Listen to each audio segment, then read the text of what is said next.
हाँ जी, नमस्कार दोस्तों, कैसे हो भाई आप सभी? उम्मीद करता हूँ कि बहुत बढ़िया होंगे। देखिए दोस्तों, आज का topic mains question practice session के अंदर वैदिक पीरियड, जिसके अंदर आपका ऋग्वैदिक और लेटर वैदिक पीरियड आपका है। कल मैंने आपके 3 क्वेश्चंस आपको दिए थे करने के लिए।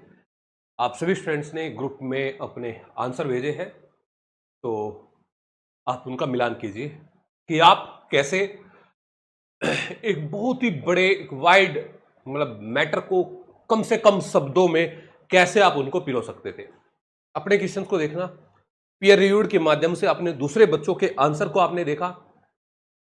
अब साथ में हमारे आंसर को भी आप देख लीजिएगा और फिर आपको इस चीज का आइडिया लगेगा कि कहां पे आपको जो है अपने आंसर के अंदर सुधार करने की गुंजाइश है।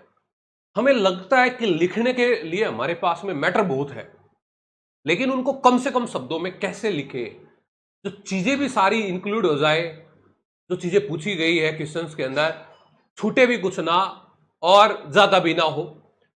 अदरवाइज में भी कुछ नहीं लिखना है कि हमें याद आ रहा है तो लिख दिया, ऐसा कुछ भी नहीं आपको करना है यहाँ पे ना। ये काम आपको नहीं करना है यहाँ पे। तो मैं आज ऋग्वैदिक पीरियड में, ऋग्वैदिक और लेटर वैदिक पीरियड से संबंधित आज के ये 3 क्वेश्चन आप लोगों को एक्सप्लेन कराऊंगा। तो सभी स्टूडेंट आपके जुड़ गए हैं, रचना, प्रमिला, सन्नी, तनु, नौरंगी, ठीक है। तो नरेश कुमारी, बहुत बढ़िया भाई। आवाज सभी को क्लियरली आ रही है? एक बार मुझे कंफर्म करा दीजिए, है ना? सभी को आ रही है? ओके भाई। हाँ जी, ठीक है। अनुराधा, रमेश मलिक, रेनू, शिवा, रजवंती, ठीक है।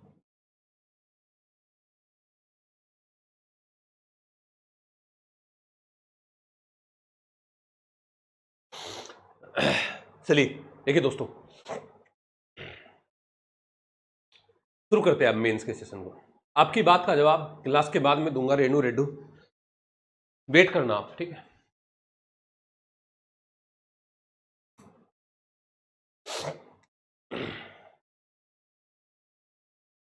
देखिए, पहला क्वेश्चन था आपका कि सामाजिक, आर्थिक, राजनीतिक और धार्मिक पहलुओं पर जोर देते हुए, सामाजिक, आर्थिक, राजनीतिक और धार्मिक पहलुओं पर जोर देते हुए ऋग्वैदिक और उत्तरवैदिक काल के विभिन्न पहलुओं का तुलनात्मक विश्लेषण करें। अब आप देखो स्टूडेंट कि जब आप ऋग्वैदिक काल का समाज पढ़ते हैं तो आप लगभग है कि कम से कम एक क्लास के अंदर आप ऋग्वैदिक काल का समाज पढ़ते हैं, एक क्लास के अंदर आप ऋग्वैदिक काल की इकोनॉमी पढ़ते हैं, एक क्लास के अंदर आप राजनीति पढ़ते हैं या धार्मिक पढ़ते हैं, फिर यही कहानी आपकी उत्तर वैदिक काल के अंदर आ जाती है। तो कुल मिला के अगर मैं बात करूं कि यही सोसाइटी, यही इकोनॉमी, यही रिलीजियस पार्ट, यही आपका पॉलिटिकल एडमिनिस्ट्रेशन वाला पार्ट है। अगर आप जब इनको पढ़ते हैं तो कम से कम 6 से 7 क्लास के अंदर ये मैटर हमारा बनके तैयार होता है प्रीलिम्स के लिए, स्क्रीनिंग के लिए। और आपको अब ये 200 से 250 वर्ड के अंदर पूरा सबमिट करना है, तो है ना आपके लिए बहुत बड़ा टास्क ये कि कैसे आप 7-8 क्लास का मैटर एक क्वेश्चन में आपने मेंशन करना है और उस एक क्लास के अंदर मात्र इनको जो है 200 वर्ड में आपने पिरोना है। तो देखते हैं अपने क्वेश्चन को कि क्या करना था। तो हमने सामाजिक, आर्थिक, राजनीतिक, धार्मिक पहलुओं में चर्चा करनी थी, ऋग्वैदिक और उत्तरवैदिक काल की तुलनात्मक अध्ययन करना था, दोनों के बीच में कंपेरेटिवली चीजों को, दोनों को यहां पे हमने पढ़ना था।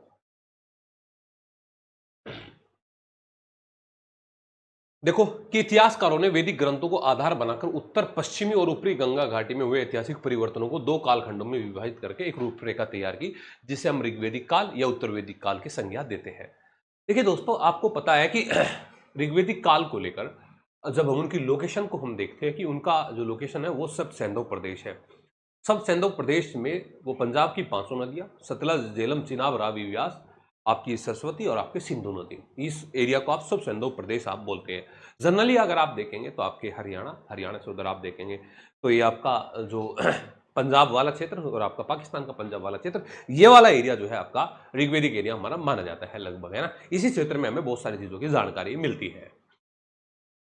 आप लेटर वैदिक पढ़ते हैं तो लेटर वैदिक में हमने कहा कि अब लेटर वैदिक जो एरिया है वो हमारा सरस्वती नदी से, घग्गर नदी से ईस्ट की तरफ आता है और वो यमुना नदी को क्रॉस करते हुए, गंगा नदी को क्रॉस करते हुए, ईस्टर्न यूपी को क्रॉस करते हुए बिहार में सदानीरा गंडक नदी तक हमारा ईस्टर्न क्षेत्र हमारा आ जाता है। जिस हमें तो जानकारी ये भी मिलती है सोर्सेज के अंदर कि हमें नर्मदा नदी तक की जानकारी, हमें अगर नीचे हम विंध्याचल तक की बात करें तो नर्मदा नदी के रूप में रेवा का नाम उल्लेख हमें मिलता है। तो एक विस्तृत क्षेत्र हमारा हो जाता है। तो आप कहेंगे कि ये 1500 बीसी टू 1000 बीसी ये ऐसे कैसे? आपको पता है कि 1000 बीसी इसका जो विभाजन है वो इस प्रकार से किया है क्योंकि हमें लोहे की प्राप्ति हुई थी अतरंजी खेड़ा से 1000 ईस्वी के अंदर, 1000 ईसा पूर्व के अंदर।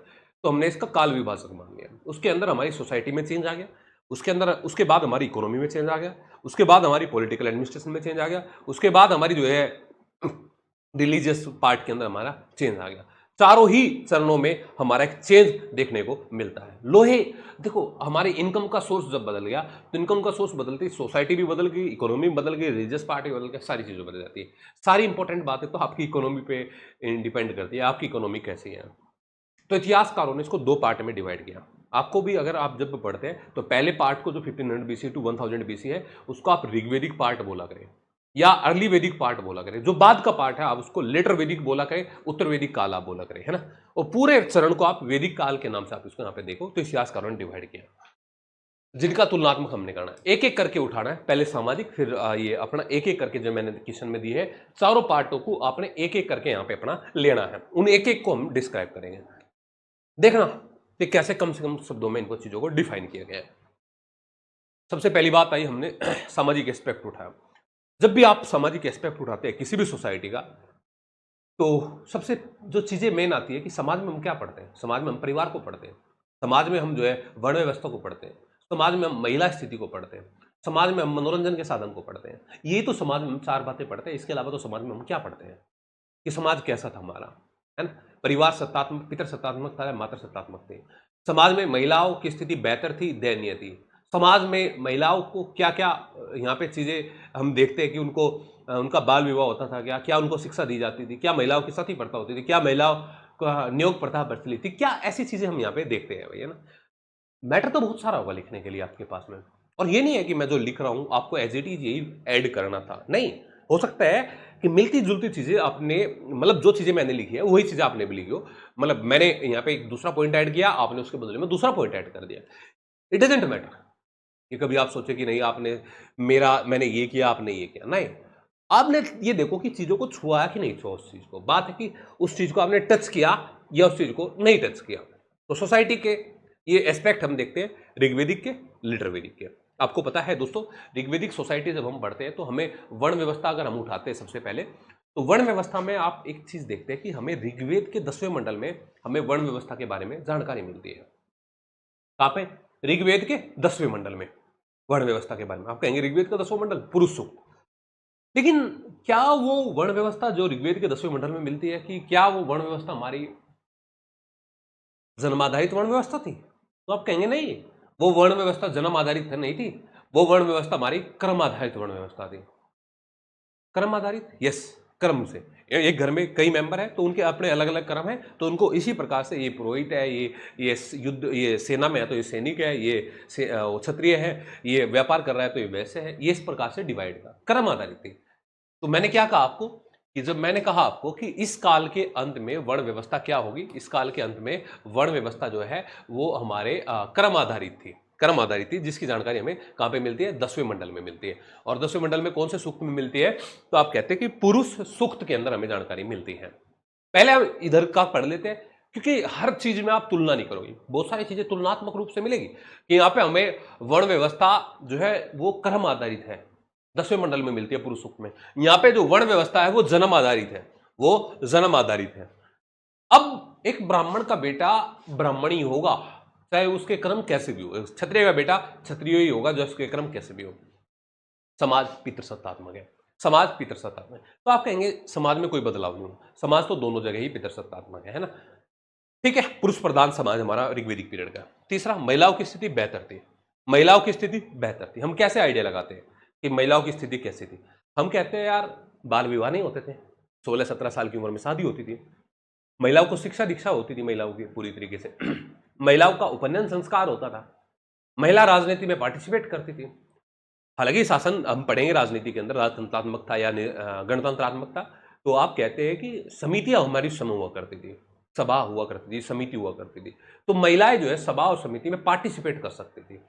तो अगर महिला सभा और समिति में पार्टिसिपेट करती है तो इसका मतलब है कि महिलाओं का रोल यहाँ पे बहुत महत्वपूर्ण यहाँ पे हुआ करता था। पढ़ी लिखी अच्छी सुयोग्य लड़कियां इस समय यहाँ पे थी। तो यहाँ पे क्या कह रहे हैं, स्थिति बेहतर थी, सभा और समिति में महिला यहाँ पे पार्टिसिपेट करती थी, है ना। ऋग्वेद में लेखन कलाओं के अंदर महिलाओं का पार्टिसिपेशन हमें देखने को मिलता है। पार्टिसिपेशन कई सारी महिलाओं के मैंने उल्लेख कर दिया कि जो ऋचाओं मिलती है उनमें लेखन जो है कई महिलाओं का नाम है, अपाला का है, घोषा का है, विश्ववारा का है। अपाला, घोषा और विश्ववारा महिलाओं का नाम इंडिकेट कर दिया। सारी महिलाओं का नाम याद आना वो रखो as a screening, but mains में कुछ महिलाओं के नाम यहाँ पे आप मेंशन कर दो कि जो आपको लगता है कि हाँ इनको पता है कि इनको ये जानकारी भी यहाँ पे आपको है भाई, ठीक है। सभा और विदत में भाग लेती थी यहाँ पे, ठीक है। इसके बाद में जो नेक्स्ट पॉइंट हमारा है वो है कि पुत्री को उपनयन का अधिकार था। एक 16 संस्कार हम पढ़ते हैं, उन 16 संस्कार में एक संस्कार हमारा उपनयन संस्कार भी होता है। इस समय पुत्री को वो अधिकार मिला हुआ था। इसके बाद में अनुलोम व प्रतिलोम विवाह प्रचलित थे। अनुलोम व प्रतिलोम विवाह हमारे प्रचलित थे। आपको पता है लड़का ऊपरी वर्ण का, लड़की निचले वर्ण की, तो ये हमारा कौन सा विवाह है, अनुलोम विवाह है। अगर लड़की ऊपरी वर्ण की, लड़का निचले वर्ण का, ये विवाह प्रतिलोम विवाह। तो ये क्या कहा मैंने, दोनों प्रचलित थे। जैसे कि ऋषि अगस्त्य का विवाह किसके साथ में हुआ, लोपामुद्रा के साथ में हुआ। ऋषि अगस्त्य ऊपरी कुल का, लोपामुद्रा निचले कुल के, तो इस विवाह को आप क्या बोलेंगे, अनुलोम विवाह। तो आप उदाहरण दे देंगे कि इस समाज के अंदर हमारे जो विवाह थे वो अनुलोम और प्रतिलोम दोनों विवाह हमारे समाज में हुआ करते थे। तो मैंने क्या 4 बातें ऐड की, मैंने कौन सी 4-5 बातें ऐड की, मैंने की कि वर्ण व्यवस्था की बात कर ली पहली बात, दूसरी बात में परिवार की बात कर ली, तीसरे में महिलाओं की स्थिति की बात कर ली, चौथे में भी महिलाओं की बात कर ली, पांचवें में वैवाहिक स्थिति की बात कर ली। 4 पॉइंट मैंने लिए। इधर हम उत्तर वैदिक के काल के अंदर हम जब देखते हैं तो पहले मैंने वर्ण व्यवस्था वाले में बात बता दी आपको कि वर्ण व्यवस्था अब जो है क्रम आधारित न होकर अब वर्ण व्यवस्था जन्म आधारित होगी हमारी उत्तर वैदिक काल के अंदर। दूसरा पॉइंट है उपनयन संस्कार के अधिकारी द्विज थे, शूद्र नहीं है। अब हम यहाँ पे ये क्या कह रहे हैं, द्विज। द्विज का मतलब क्या हुआ, मैंने एक वर्ड मेंशन किया द्विज। What do you mean by द्विज? तो आप कहेंगे देखो 4 वर्ण हैं, जो ऊपरी तीनों वर्ण है, ऊपरी तीनों वर्ण है जिसमें ब्राह्मण, क्षत्रिय और वैश्य, उनको आप क्या बोलते हैं, द्विज बोलते हैं। शूद्र के लिए एक शब्द भी है अनस्य बलि एक प्रकार से जो तीनों से अलग रखा गया है। तो ये द्विज का यहाँ पे पार्टिसिपेशन, द्विज के अंदर इनको नहीं रखा गया शूद्र को, तो इनको उपनयन संस्कार यहाँ पे नहीं होता था। यहाँ पे हम बात करते हैं वर्णों की, वर्णों की बात करते हैं, है ना। ये 4 वर्णों का उल्लेख प्राप्त है नहीं, यहाँ पे आश्रम आएगा, चारों आश्रमों का उल्लेख, चारों आश्रमों का उल्लेख। ये जाबाल उपनिषद जो है ना, इसमें चारों आश्रम का उल्लेख है। जैसे कि आप देखते हैं कि अभी तक हमें जो जानकारी मिलती थी, हम 3 आश्रमों की जानकारी मिलती थी हमें ना शुरुआती समय में, लेकिन जाबाल उपनिषद वो उपनिषद है जो हमें चारों ही आश्रमों की जानकारी देता है। आश्रम मतलब कि 25-25-25-25 के 4 आश्रम। सबसे पहले वही आपका ब्रह्मचर्य आश्रम 25, फिर उसके बाद में गृहस्थ आश्रम 25 से 50, फिर आपका वानप्रस्थ आश्रम 50 से 75 और लास्ट में आपका सन्यासी आश्रम। चारों की जानकारी, आश्रमों की जानकारी कहाँ पे दी गई है, जाबाल उपनिषद में दी गई है, जाबाल उपनिषद में दी गई है। अदरवाइज 3 की जानकारी छांदोग्य में दी गई है। तो ये भी पार्ट है, आश्रम व्यवस्था समाज का पार्ट है, ये भी है ना हमारा उत्तर वैदिक काल के। स्त्रियों की दशा में गिरावट देखने को मिलती है। अब आप कहेंगे स्त्रियों की दशा में कैसे गिरावट आई? स्त्रियों की दशा में गिरावट आई कि पैतृक संपत्ति, उनका अधिकार क्षेत्र इतना नहीं रहा, उपनयन संस्कार उनका नहीं होता था, सभा और समिति में प्रवेश पर उनको वंचित कर दिया गया। ये इनके हमने वो देखी है। यहाँ पे हमने देखा कि 16 संस्कार होते थे और वह 8 प्रकार के विवाह प्रचलित थे। गृह सूत्र में इसकी जानकारी मिलती है। 16 संस्कार हमारे होते थे। 3 संस्कार तो ऐसे थे हमारे कि जो बच्चे के जन्म होने से पहले ही हो जाते थे। समझे, आपको वो 16 के 16 भी याद होने चाहिए स्क्रीनिंग के पर्पज से। और विवाह जो संस्कार है 15वें नंबर का संस्कार है आपका, तो 16 के 16 संस्कार आपको याद हो जाने चाहिए। 8 प्रकार के विवाह। मैं यहाँ पे कौन से 8 प्रकार के विवाह, अब आप लिखे 8 के 8 प्रकार नहीं, ब्रह्म विवाह, प्रजापत्य विवाह, आर्ष विवाह, और वो आपका जो गंधर्व विवाह या राक्षस विवाह, पैशाच विवाह, वो जो विवाह मैंने आपको पढ़ाए हुए हैं उन मैंने लिख दिया बस 8 प्रकार के विवाह। ये जानकारी कौन देते हैं, गृह सूत्र देते हैं। अब आप कहेंगे कि आपने तो हमें पढ़ाया है कि वैतु शब्द पढ़ाया है, आपने हमें अमाजु शब्द पढ़ाया है, आपने हमें जो है ऐसे कई सारे शब्द बताए। हाँ पढ़ाए है ना, पढ़ाए। अमाजू जो महिला आजीवन अविवाहित रहती थी, वहतु जो वही जो कुछ दहेज उपकार दिया जाता था, है ना, वो बातें मैंने यहाँ पे आपको बोली गई है भाई। ठीक है, तो अगर मैं बात कहूँ आपसे कि इन दोनों पीरियड की, ऋग्वेदिक पीरियड की और लेटर वैदिक पीरियड की सोसाइटी आप लोगों को समझ में आ गई? हाँ, चार वर्ण तो यही थे। क्या आपको ये सोसाइटी ये समझ में आ गई? चारों वर्ण मतलब ऋग्वेदिक की और लेटर वैदिक की। एक बार मुझे बताओ, इसके बाद में फिर मैं अगले पार्ट के अंदर इसके और चलता हूं, अगले पार्ट में चलता हूं फिर, है ना, अगर इसकी सोसाइटी आपको यहां पे समझ में आ गई है भाई।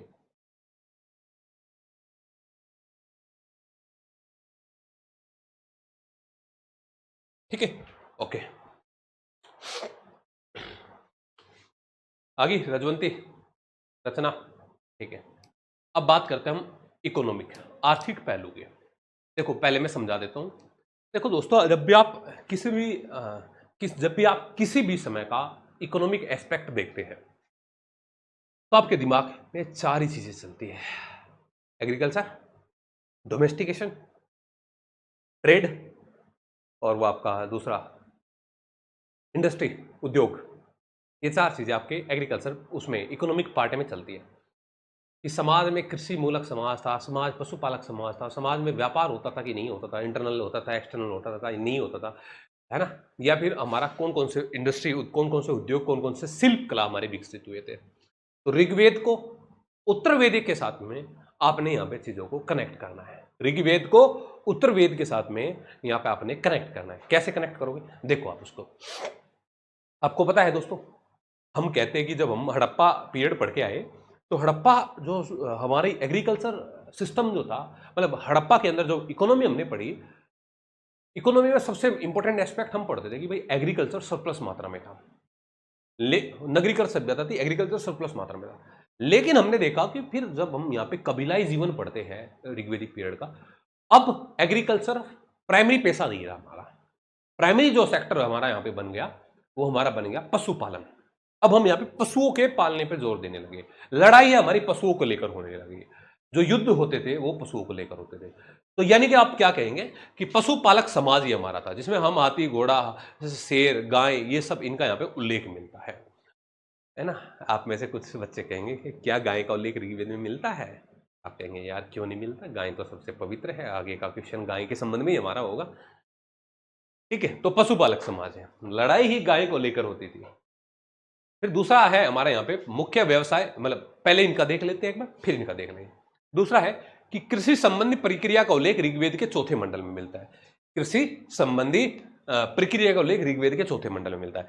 देखो, आप किसी भी समाज की जानकारी ऋग्वेदिक पीरियड में, आप किसी भी चीज की जानकारी आप किस चीज से लगा सकते हैं कि आपका उस चीज का उल्लेख ऋग्वेद में कितनी बार हुआ है। मान लिया मैं कहूं कि गंगा का उल्लेख ऋग्वेद में एक बार हुआ है, तो आप ये कहेंगे कि गंगा का उल्लेख ऋग्वेद में एक बार हुआ है, तो इसका मतलब है कि वह गंगा से ज्यादा परिचित नहीं थे, है ना, तो एक बार। यमुना को उल्लेख सिर्फ ऋग्वेद में 3 बार हुआ है, तो इसका मतलब है कि वे यमुना से ज्यादा परिचित नहीं थे, है ना। इसका मतलब है कि ज्यादा उल्लेख नहीं है। मान लिया सभा का उल्लेख, क्या नाम, कृषि का उल्लेख हजारों मंत्रों में मात्र 24 बार कृषि का उल्लेख हुआ है चौथे मंडल में, तो इसका मतलब है कि अगर 24 बार है तो कोई ज्यादा मतलब नहीं है भाई। हम कहते हैं इंद्र का उल्लेख कितनी बार हुआ है, घोड़े का उल्लेख कितनी बार हुआ है, अग्नि वरुण का उल्लेख कितनी बार, तो यानी कि उनकी इंपोर्टेंस है, जिस चीज की इंपोर्टेंस है ऋग्वेद में उसका उल्लेख उतनी बार हुआ है। जन शब्द का उल्लेख बहुत बार हुआ है ऋग्वेद में, तो यानी कि उनकी इंपोर्टेंस है। तो यानी कि हम यह कहेंगे चौथे मंडल में है, तो कृषि से संबंधित ये जानकारी मात्र थोड़े ही हमें इसके बारे में जानकारी यहाँ पे मिलती है। तो ये बात हम यहाँ पे कर रहे हैं, ठीक है। वैदिक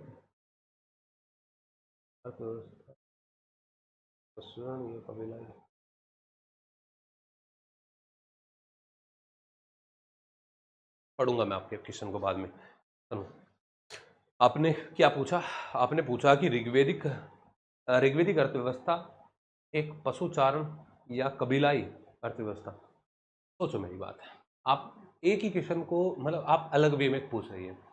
मैंने कहा कि ऋग्वेदिक व्यवस्था, मैंने कहा कि समाज कबीलाई समाज था, पशुचारक थे। अगर आप एक देखते हैं कि भाई अगर हम खेती करते हैं, एग्रीकल्चर करते हैं, तो हमें एक जगह रुकना पड़ता है, स्थायी निवास हमारा करना पड़ता है। और हमारी लड़ाई है किसको लेकर? हमारी लड़ाई पशुओं को लेकर, हमारी लड़ाई चारागाह को लेकर, है ना।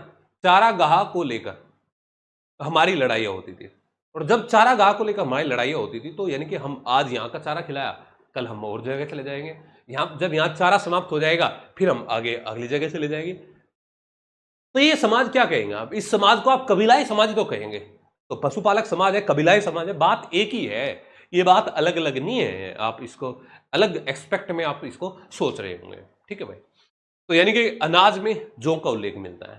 देखो ये बात याद रखना कि ऋग्वेदिक पीरियड में हमें चावल की जानकारी नहीं है, हम गेहूं की है, परिचय है हमारा गेहूं से, और गेहूं से मतलब गेहूं यानी कि जौ के लिए प्रयोग है, जौ इंपॉर्टेंट है, इसके लिए हमारा इनसे परिचय हमारा है यहाँ पे, ठीक है। इसके बाद में कि व्यापार वस्तु विनिमय द्वारा होता था। वस्तु विनिमय समझते हैं, बार्टर सिस्टम, कि मैंने आपसे एक चीज ली और बदले में उसके कुछ दूसरी चीज आपको दे दी, है ना। ये क्या है? वस्तु विनिमय, बार्टर सिस्टम, यानी कि मुद्रा सिस्टम, मतलब पैसे का लेन देन अभी यहाँ पे नहीं था, ये बहुत बाद के टाइम पीरियड के अंदर है, ठीक है। व्यापार कैसा? वस्तु विनिमय।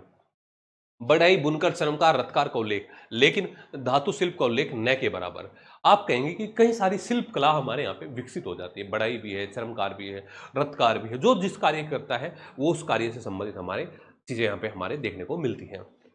दूसरी बात कि मुख्य व्यवसाय कृषि, इधर उत्तर वैदिक काल में यहाँ पे मुख्य व्यवसाय पशुपालन, यहाँ पे मुख्य व्यवसाय कृषि हमारा देखने को मिलता है, जिसकी चारों क्रियाओं का उल्लेख कहां पे मिलता है?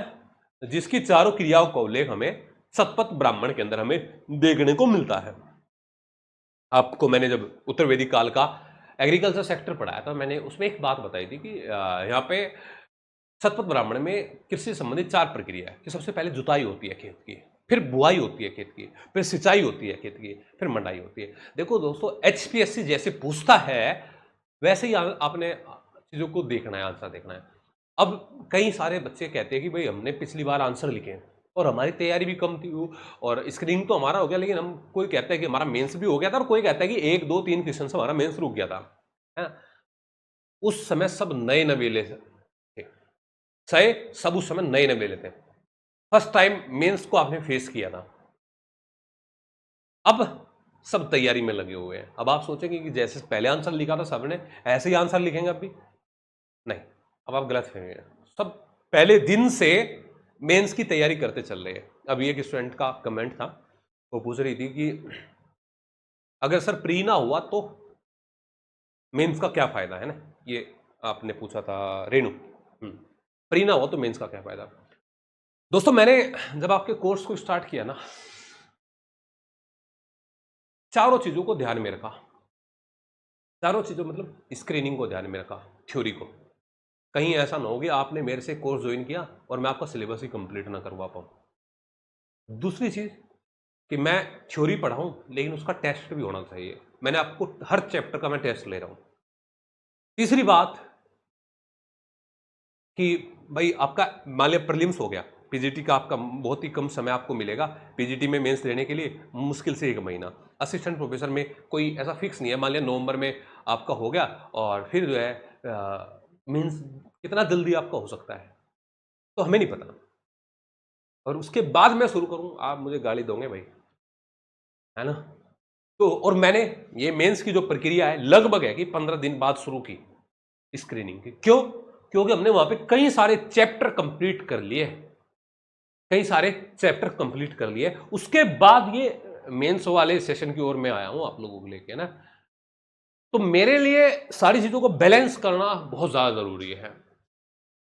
और भाई आप लगभग है कि बहुत सारे बच्चे हमारे साथ जुड़े हुए हैं, जितने स्टूडेंट होते हैं उतनी राय होती है ना।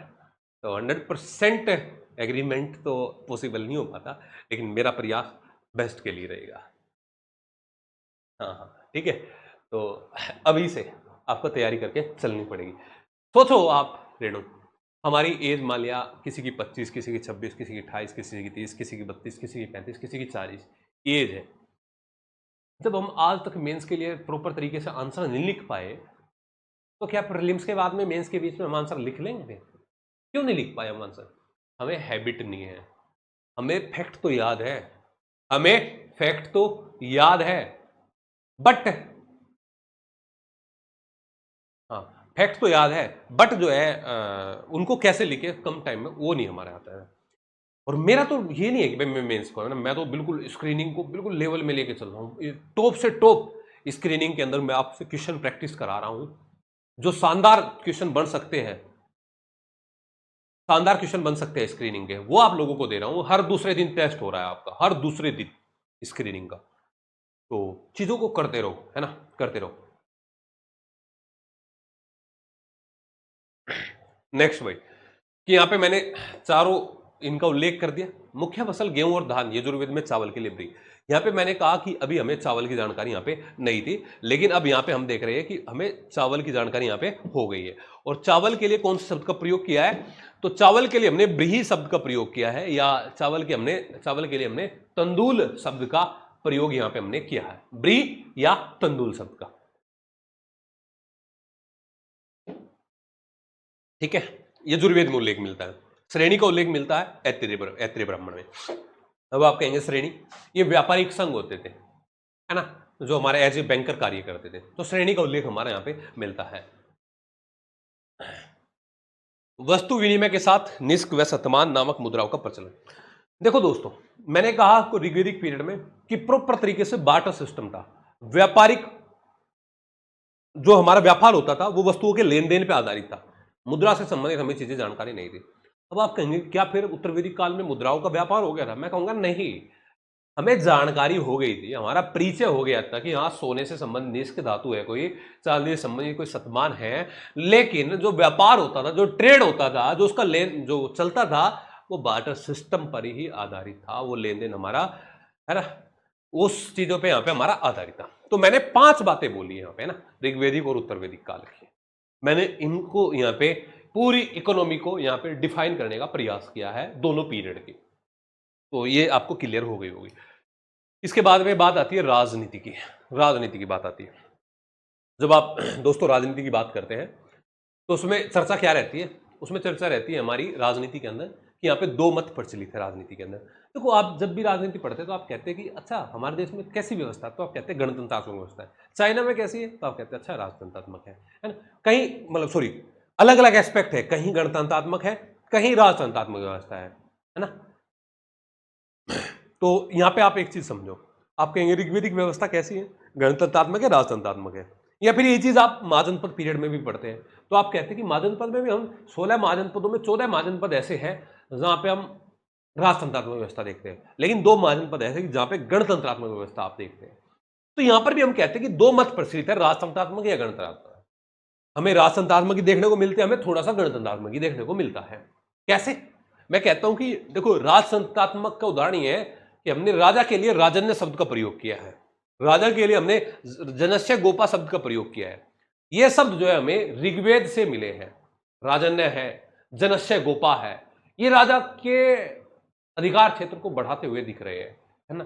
दूसरी बात, फिर हम देखते हैं कि नए पूरी तरीके से डेस्पोटिक, पूरी तरीके से निरंकुश भी यहां पे राजा नहीं हुआ करते थे, पूरी तरीके से राजा निरंकुश नहीं थे, यानी कि सभा और समिति जैसी संस्था उसके ऊपर कंट्रोल कर रही है राजा के ऊपर, है ना। वो जो भी निर्णय होते थे वो बैठती थी समिति, है ना। सभा श्रद्धेय लोगों की समिति, समिति जो है एक आम लोगों की समिति थी। सभा का उल्लेख ऋग्वेद में 8 बार है, समिति का उल्लेख ऋग्वेद में 9 बार है। निरंकुश नहीं होने देती थी ये राजा को, है ना। इसके बाद में वही ऋग्वेद में 46 बार गण शब्द का उल्लेख मिलता है।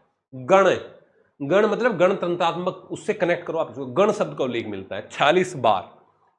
आता है ना कि सभा का उल्लेख 8 बार, समिति का उल्लेख 9 बार, गण का उल्लेख 40 बार, विदत का उल्लेख 122 बार, है ना। ये चारों बातें याद रखना। अगर ऋग्वेद में 40 बार गण शब्द का उल्लेख मिल रहा है, इस आधार पर जेपी शर्मा कहते हैं अपनी पुस्तक एंशिएंट इंडियन रिपब्लिक में कि ये जो है हमारी यहाँ पे हो सकता है कि गणतंत्रात्मक व्यवस्था भी हमारी रही हो। ये इसका मत दे दिया हमने जेपी शर्मा जी का एंशिएंट इंडियन रिपब्लिक पुस्तक के अंदर। लास्ट पॉइंट, विदत संस्था का उल्लेख 122 बार, जिसमें स्त्रियां भी भाग लेती थी।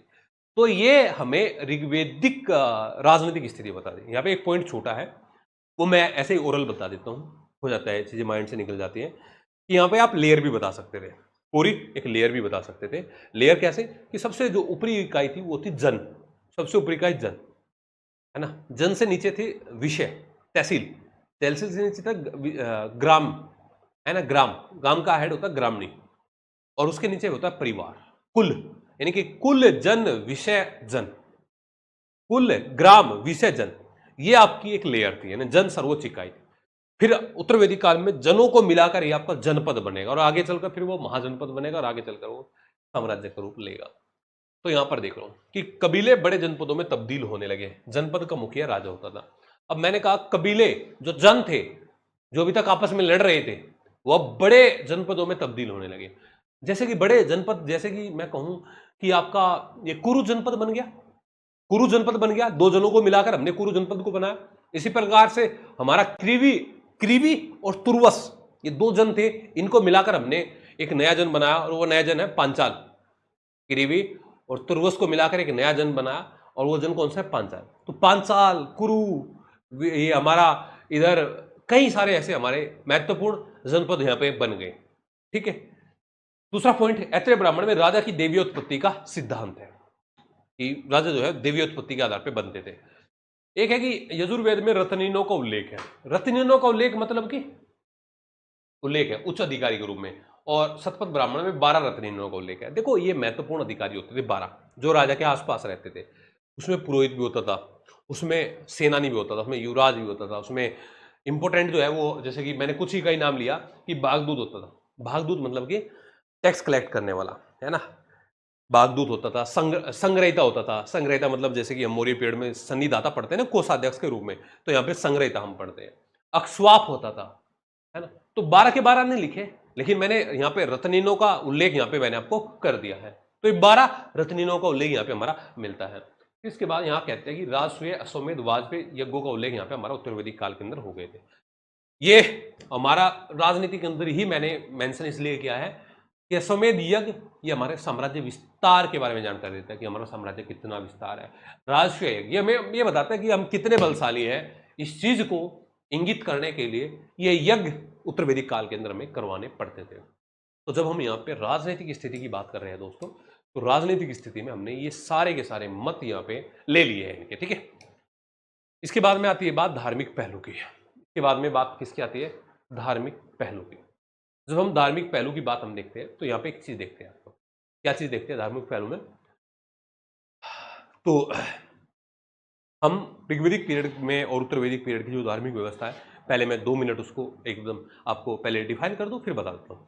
देखो, आप बहुत सारे देवताओं को आप मानते हैं ऋग्वैदिक काल में ना, और यास्क ने अपने ग्रंथ निरुक्त में उल्लेख किया है कि 33 देवताओं का उल्लेख है, और उन्होंने इन देवताओं को 3 कैटेगरी में डिवाइड किया है: पृथ्वी के देवता, आकाश के देवता, अंतरिक्ष के देवता। फिर इनमें कहा कि ये सबसे श्रेष्ठ है, ये सबसे श्रेष्ठ है, ये दूसरे नंबर के, ये तीसरे नंबर के। ये हमने प्रकृति के अंदर देवत्व हमने यहाँ पे किया, यानी कि हमने बादल के देवता, हमने वर्षा के देवता, हमने वायु के देवता, हमने जल के देवता, हमने पशुओं के देवता, हमने जो भी हमारी उससे हमने उसको कनेक्ट कर दिया चीज़ों को। बात समझ में आई? फिर हमने कहा कि ये टॉप है, तो हम मानते हैं कि भाई एक देवता को सर्वश्रेष्ठ मानकर उसकी आराधना की, यानी कि हम कहते हैं कि भाई मेरी आस्था है इंद्र में। इंद्र सबसे सर्वश्रेष्ठ देवता थे ऋग्वैदिक काल में। उत्तर वैदिक काल में हालांकि इनका स्थान बदल जाता है, लेकिन ऋग्वैदिक पीरियड में श्रेष्ठ स्थान था इनका। तो हम, मेरी आस्था है इंद्र में, तो मैं, मेरे लिए इंद्र सर्वश्रेष्ठ देवता है। आपकी आस्था है वरुण में, आपके लिए वरुण सर्वश्रेष्ठ है। आपकी किसी तीसरे की आस्था है अग्नि में, आपके लिए वो श्रेष्ठ है। किसी की आस्था है पूषण में, किसी की आस्था है अन्य में, है ना। तो यहाँ पे क्या कहा कि एक देवताओं को श्रेष्ठ श्रेष्ठ मानकर उनकी आराधना की जाती है। मैक्स मुलर ने इनको हिनोथिज्म इनको यहाँ पे बोला है। मैक्स मुलर इंपॉर्टेंट रोल है ऋग्वैदिक पीरियड में, इन्हीं की ने तो कारण दिया था, इन्हीं ने तो कहा था कि 1500 बीसी ऋग्वैदिक पीरियड का टाइम पीरियड है। तो मैक्स मुलर का रोल इंपॉर्टेंट है। आप कहेंगे कि यहाँ पे एकेश्वरवाद था, बहुदेववाद था, तो बहुदेववाद देवता तो बहुत सारे थे, एक को श्रेष्ठ हमने यहाँ पे माना। बाद के टाइम पीरियड पर आते आते तो वो एकेश्वरवाद की ओर यहाँ पे ये मुड़ते चले गए। इंद्र ऋग्वेद के सबसे महत्वपूर्ण देवता है। क्यों जानकारी के लिए कि 250 बार हमें इंद्र का उल्लेख मिलता है यार, 250 बार इंद्र का उल्लेख मिला है, तो ये सबसे महत्वपूर्ण देवता हमारे हो गए। और यहाँ पे एक बात याद रखना कि इंद्र को आप पुरंदर बोलते हैं। और यहीं पे मैंने एक बात और बताई थी, अगर आप एज ए दक्षिणपंथी विचारधारा से देखेंगे, उन्होंने इनकी व्याख्या अलग की है कि पुरंदर का मतलब क्या है। पुरंदर का मतलब होता है कि पुर में निवास करने वाला, किलों में निवास करने वाला। और जब आप लेफ्टिस्ट के हिसाब से देखेंगे तो वे कहेंगे किलो को तोड़ने वाला, है ना। पुरंदर इनको बोला गया, तोनन इनको बोला गया, तोनन, तो ये सब बोला गया, पुरंदर वर्षा के देवता ये सब है ना। अग्नि व वरुण का भी उल्लेख मिलता है, वरुण को ऋतस्य गोपा बोला गया है, ऋतस्य गोपा। देखो वरुण जो है वो नैतिक नियमों के देवता होते थे, है ना। कोई भी गलत आचार विचार गलत कोई भी करेगा तो उसको सजा देने वाले कौन है? हाँ, उसको सजा देने वाले कौन है? तो अगर कोई भी गलत करेगा उसको सजा देने वाले हमारे होंगे इंद्र भगवान, ओ सॉरी ये वरुण देवता। और अग्नि देवता का जब हम उल्लेख करते हैं तो अग्नि देवता के रूप में आप पढ़ेंगे कि अग्नि देवता जो हमारे होते थे वो थे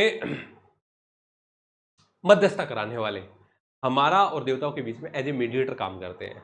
हम हवन करते हैं, यज्ञ करते हैं, तो वो क्या है? एज ए मीडिएटर काम करते हैं। चीजें बहुत सारी है इनमें, है ना, लेकिन हम सभी शब्दों का सभी का प्रयोग नहीं करेंगे। अब ये तो था आपकी धर्म में ऋग्वेद का। अब उत्तर वैदिक कालीन धर्म की बात कर लीजिए आप, है ना। यहाँ पे धार्मिक अनुष्ठान और कर्म कांडों में वृद्धि होगी। यहाँ पे उत्तर वैदिक काल के शुरुआती चरण में धार्मिक अनुष्ठान और कर्मकांड बहुत ज्यादा बढ़ गए। हालांकि बाद में हम उस उपनिषद काल के हम देखते हैं उत्तर वैदिक काल में, और उपनिषद काल में धार्मिक अनुष्ठान और ये यज्ञ वगैरह नहीं होते हैं। उपनिषद काल, उपनिषद मतलब वो है ज्ञान मार्गी। लेकिन आप देखेंगे ये जो जब बढ़ गए हैं धार्मिक अनुष्ठान और कर्मकांड, इन्हीं के प्रत्युत्तर में हमारा बौद्ध धर्म और जैन धर्म और ऐसे लगभग 62 धर्म, 62 संप्रदाय हमारे स्थापित होते हैं, जिनके खिलाफ आवाज उठाते हैं एक सुर में, जो उस समय आके कहते हैं कि नहीं, हम वेदों को नहीं मानते, हम ईश्वर को ही नहीं मानते। कुछ कहते हैं हम आत्मा को नहीं मानते, कुछ कहते हैं कि मानते हैं, लेकिन उन्होंने आवाज उठाई इनके खिलाफ, अनुष्ठान और कर्मकांडों के खिलाफ। प्रजापति को सृष्टि के निर्माता, वहां पे हमने कहा कि प्रथम स्थान किसका? ऋग्वेद, इंद्र का। यहां पे हमने प्रथम स्थान किसका माना? यहां पे हमने प्रथम स्थान माना प्रजापति का। ब्रह्म विष्णु महेश का जो एक संकल्पना है वो उत्तर वैदिक काल के अंदर हमें देखने को मिलती है। हालांकि फुल्ली रूप से प्रॉपर तरीके से गुप्ता पीरियड में हम यहाँ पे मानते हैं। वैदिक कालीन रुद्र अब शिव के रूप में स्थापित हो गया। रुद्र को हम एज ए शिव से कनेक्ट करने लगे। ब्रह्म विष्णु महेश, महेश मतलब ये रुद्र वाला। पूषण शूद्रों के देवता, पूषण अभी तक जो है पशुओं के देवता हुआ करते थे, स्थान बदल गया। अब आगे चलकर, है ना, जैसे ही हमने इंद्र को यहाँ पे युद्ध के देवता, बादलों के देवता कहा, उत्तर वैदिक काल में इंद्र जो है, इंद्र भगवान ने हल उठा लिया, हल उठा लिया इंद्र भगवान ने। अब वो हल धर कहलाने लगे, तो बदल गया उनका स्वरूप। यहाँ पे पशुओं के देवता थे, यहाँ पे इंद्र भगवान जो है, ये सॉरी ये पूषण जो है यहाँ पे शूद्रों के देवता हो गए।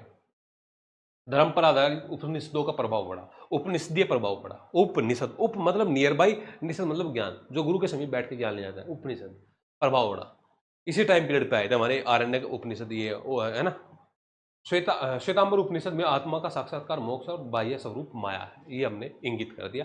एक बात आपको मैं बताऊं, आप सोचे कि उपनिषद टाइम पीरियड जो है हमारा वही टाइम पीरियड है कि जिसमें हम मात्र 600 BC, नहीं, उपनिषद तो बहुत बाद तक लिखे गए प्रॉपर तरीके से, गुप्ता पीरियड तक। और फिर इसके बाद में अल्लोपनिषद, अकबर के टाइम पीरियड भी उपनिषद आपको मिलता है। शंकराचार्य भी हमें उपनिषद के बारे में जानकारी देते हैं।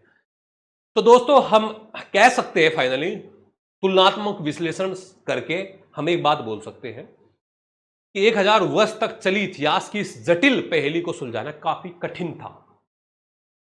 1000 वर्ष तक, यानी कि शुरुआती ऋग्वेदिक 500, उसके बाद में 500 लेटर वैदिक, 1000 वर्ष तक चली इतिहास की इस जटिल पहेली को सुलझाना काफी कठिन था, जिसे मुख्यतः साहित्यिक स्रोतों से ही समझ सके। हमें इस टाइम पीरियड के संबंध में हमें कोई भी ज्यादा आर्कियोलॉजिकल पुरातात्विक स्रोत हमें नहीं मिलते। सारी जानकारी हमें किससे मिलती है? तो सारी जानकारी हमें ज्यादातर जो है साहित्यिक स्रोतों से ही मिलती है। पुरातात्विक साक्ष्यों की कमी के कारण इतिहासकारों में इसमें मतभेद है। इसमें पुरातात्विक साक्ष्यों की बहुत ज्यादा कमी है, और पुरातात्विक साक्ष्यों की कमी है इसलिए जो है यहाँ पे इतिहासकारों के अंदर यहाँ पे हमें मतभेद यहाँ पे हमें देखने को मिलता है भाई, ठीक है। तो ये चीजें तो आपको यहाँ पे अभी तक इतनी बातें तो आपको समझ में आई होगी। अब इसके बाद में दूसरी चीजें आप आइए। दूसरी चीज देखिए, तो मेरे हिसाब से ये क्वेश्चन कंप्लीट हो गया आपका। दूसरे क्वेश्चन की तरफ चलूं? ये क्वेश्चन कंप्लीट।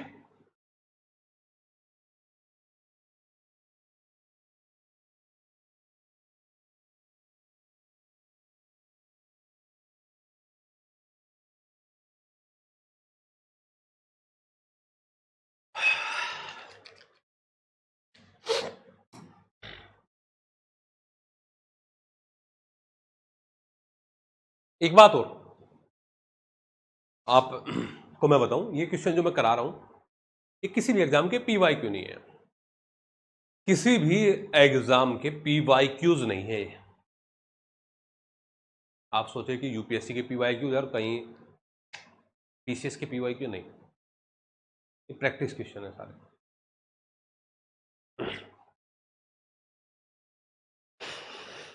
और एनसीईआरटी का भी कोई आंसर बचेगा नहीं आपको, है ना, ठीक है। ऋग्वेदिक लोगों के जीवन में गो शब्द किस सीमा तक महत्व रखता था? उचित उदाहरण देते हुए हमें व्याख्या करें। ऋग्वेदिक लोगों के जीवन में गो शब्द किस सीमा तक महत्व रखता था? उचित उदाहरण देते हुए हमें व्याख्या करें।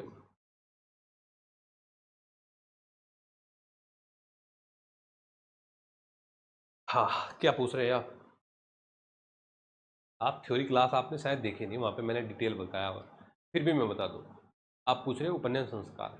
देखो, उपनयन ब्राह्मण क्षत्रिय वैसे सबका अलग अलग समय पर होता था। किसी का 8 साल में, किसी का 10 में, किसी का 11 में। वो समय होता था जब आप ये संस्कार करने के बाद में गुरुकुल के अंदर या शिक्षा के लिए आप तैयार हो जाते थे, तो आपको शिक्षा के लिए भेज दिया जाता, पढ़ाई आपकी स्टार्ट हो जाती थी, वही आपको उपनयन संस्कार था, ठीक है। अब बात आती है कि गो शब्द किस सीमा तक महत्व रखता था, उचित उदाहरण देते हुए इसकी व्याख्या करें।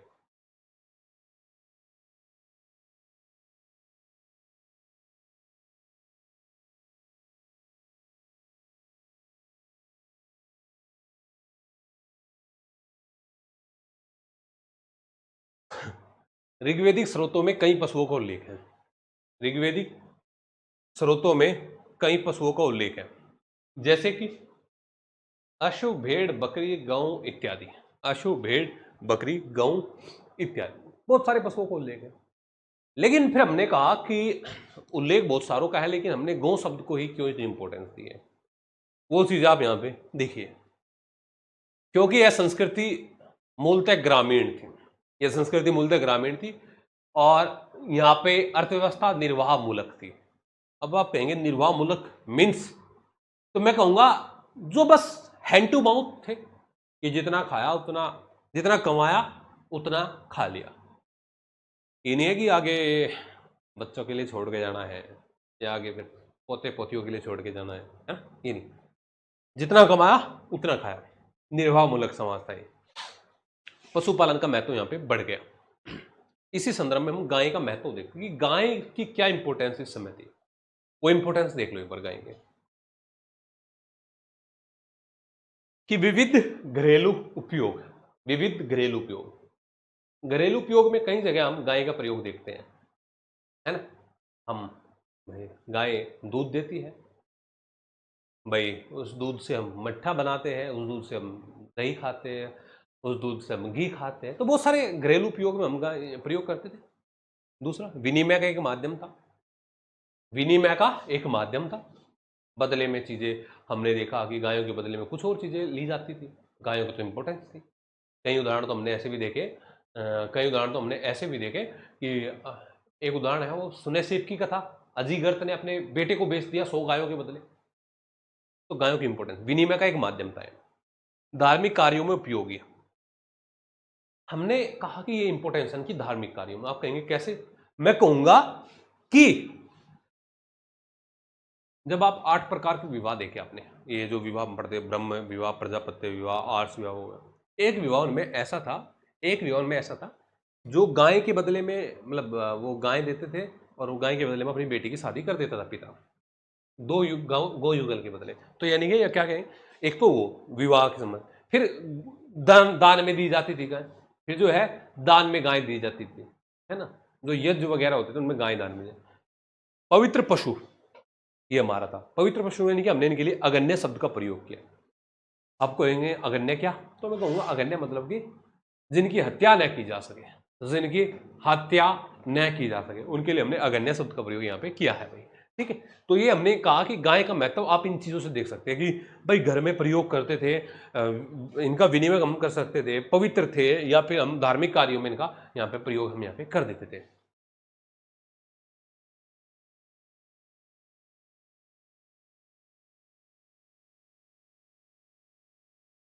समझा नहीं मैं आपकी बात। रजवंती देवी आपने क्या टाइप किया?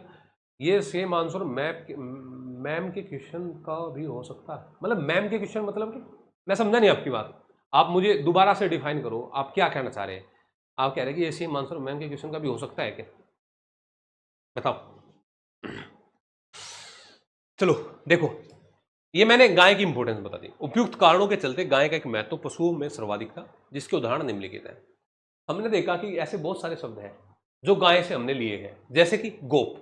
राजा के लिए हमने कौन से शब्द का प्रयोग किया है? गोप शब्द का प्रयोग किया है, गोप राजा के लिए। दूसरा है गोधूली। गोधूली समय का माप करने के लिए हमने गोधूली शब्द का प्रयोग किया। समय का माप मतलब कि शाम का जो समय है, शाम के समय के लिए हमने गोधूली शब्द का प्रयोग किया है। अब देखो कि हम जो पशुपालक लोग होते हैं वो अपने पशु को चराने के लिए जाते हैं, और वो लगता है कि शाम का समय हो गया, अब अपने पशुओं को वो वापस लेके जाएंगे, अपने बाड़े के अंदर लेके जाएंगे, है ना। तो वो जो है, जब ये यहाँ पे गाय अपने निवास को लौटती है, गाय जब अपने निवास को लौटती है चरने के बाद, उस समय को आप गोधूली बोलते हैं। ये गो यानी कि गाय की इंपॉर्टेंस है। दूसरा है, तीसरा है गव्यतु। गव्यतु, अब आप कहेंगे कि हम तो ये तो पता है कि गव्यतु दूरी मापने के लिए हमने प्रयोग किया है, लेकिन आप ये कैसे कहेंगे कि इसको गाय से कैसे कनेक्ट किया है? तो ठीक है, गव्यतु यानी कि गाय का यूज हो रहा है, लेकिन हम ये कहेंगे गव्यतु मतलब होता है दूरी मापने के लिए, कि गाय मान लिया रंभाती है, रामती है गाय, है ना, आवाज करती है, तो वो कितने दूर तक जाती है, तो इसका ये एक है गव्यतु, दूरी मापने के लिए। इस शब्द को गाय राम रही है उसके लिए, है ना, तो ये आ गया गव्यतु। गोधूली शाम के समय के लिए, गोप राजा के लिए। गविष्टि, युद्ध के लिए गविष्टि। ज्यादातर युद्ध जो है वो गायों को लेकर हुए हैं, आर्यों की ज्यादातर लड़ाइयां गायों को लेकर हुई है। आप देखिए कि जो हमारे ये है राजस्थान के अंदर कई सारे हम लोक देवताओं को मानते हैं, पूजते हैं राजस्थान में, है ना। आपसे लगता हुआ राज्य है, तो आपको पता होगा कि आप बहुत सारे नाम सुना होगा, तेजाजी महाराज का आपने नाम सुना होगा, या भगवान देव नारायण जी का नाम सुना होगा आपने, या फिर बाबूजी महाराज का नाम सुना होगा आपने, है ना। ये जो लोक देवता राजस्थान में पड़ते हैं, या फिर आपने मोहन राम काली खोली का नाम आपने सुना होगा। तो ये क्या है? ये सब गायों के लिए इन्होंने लड़ाइयाँ लड़ी है, गायों के लिए। तो आप यहाँ पे कहेंगे कि युद्ध के लिए हमें लड़ाइयाँ गायों को लेकर हमारे यहाँ पे होती थी। गोजित, जन के नायक की उपाधि थी, गोजित जन के जो नायक थे। संघव, प्रातःकालीन समय का सूचक था। संघव, गौ गौ, संघव क्या है? प्रातःकालीन समय का सूचक है संघव। इसके बाद में दुहित, घर की बेटी के लिए दुहित शब्द का प्रयोग किया है, मतलब ये कि जो गाय को दूधती थी, जो दूध निकालने का कार्य करती थी, उसके लिए दुहित।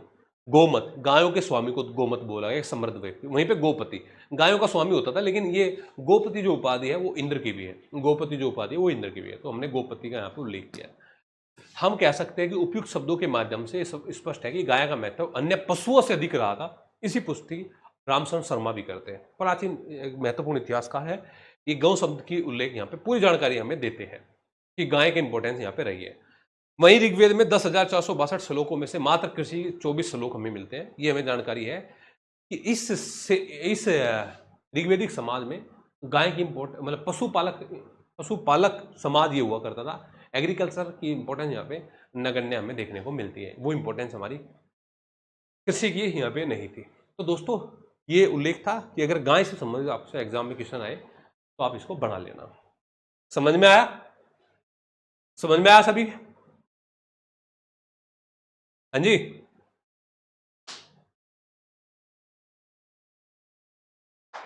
आपका गूगल मीट का सेशन कल लिया जाएगा भाई, मैं टाइम मेंशन कर दूंगा, कल गूगल मीट का सेशन लिया जाएगा। Okay, thank you. तो थैंक यू भाई।